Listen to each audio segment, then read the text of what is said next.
boys and girls. Does anybody know who this is? That's right, it's Paddington Bear. And Paddington is going on a letter hunt today. And it all starts at the Carnival. Shall we find out a little bit more? This story was written by Michael Bond and illustrated by R.W. Alley. Let's find out what happens. Here we are. One day, Paddington's friend, Mr. Gruber, took him on a surprise outing to a part of London known as Little Venice. It's called Little Venice because it's by a canal, he explained. And every spring they hold a big carnival. Boats come from all over the country to take part in the celebration. Paddington always enjoys his days out with Mr. Gruber. He waved as one of the boats went past. All the people on board waved back. I've never been for a ride in a canal before, said Paddington. Who knows, said Mr. Gruber mysteriously. Perhaps you will before the day is out. But first of all, we must see what else is happening. We don't want to miss anything important. He pointed to a board showing all the different events. But there were so many, Paddington didn't know which to try first. How about the Busy Bee Adventure Trail, suggested Mr. Gruber. You have to find as many things as possible, beginning with the letter B. Paddington thought that sounded a very good idea, especially when Mr. Gruber told him the first prize was a free boat ride for two. Bears are good at trails, Mr. Gruber, he explained. Looking around, he could already see lots of things beginning with the letter B. Apart from B for board, there was a boy blowing bubbles, a man eating a bagel, and another with a broom, a barbecue, and a lady selling bananas. There were boats everywhere and lots of balloons. There was even a man playing a banjo in a band. After Paddington had finished writing them all down, he and Mr. Gruber set off along the canal.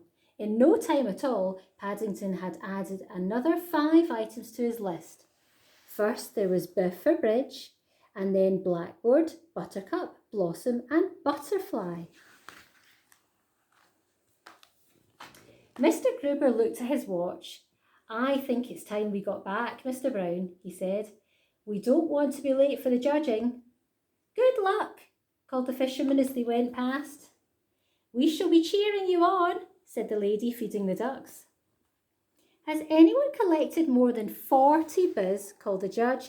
I have, cried Paddington, waving his piece of paper excitedly. I've got 41.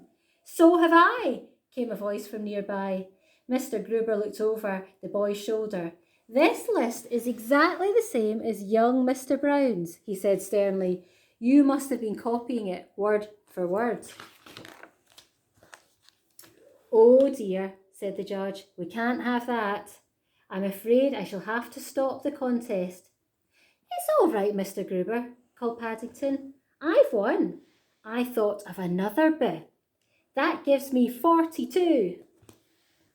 Fancy nearly getting the most important item of all, said Mr. Gruber as they set off on their boat trip. What made you think of it? I saw my reflection in the water, explained Paddington. Mr. Gruber nodded. It's often the hardest of all to see things that are right under your nose, he said.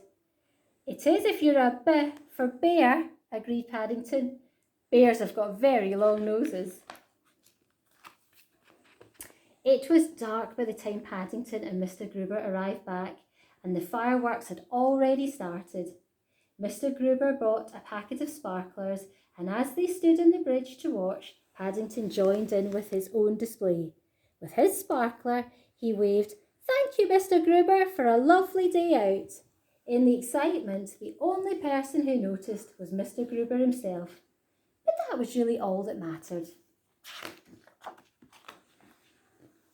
If you ask me, Mr. Brown, said Mr. Gruber as they made their way home, the nicest bit of all is yet to come. I think I know what that is, said Paddington sleepily. It's B for bed. Oh, I hope you enjoyed that story, boys and girls. And perhaps tomorrow you could go out on your own letter hunt. Try and find as many things as you can beginning with the letter B. Perhaps you could take a photo of them and send them in to us. Anyway, night night for now, boys and girls. Night night.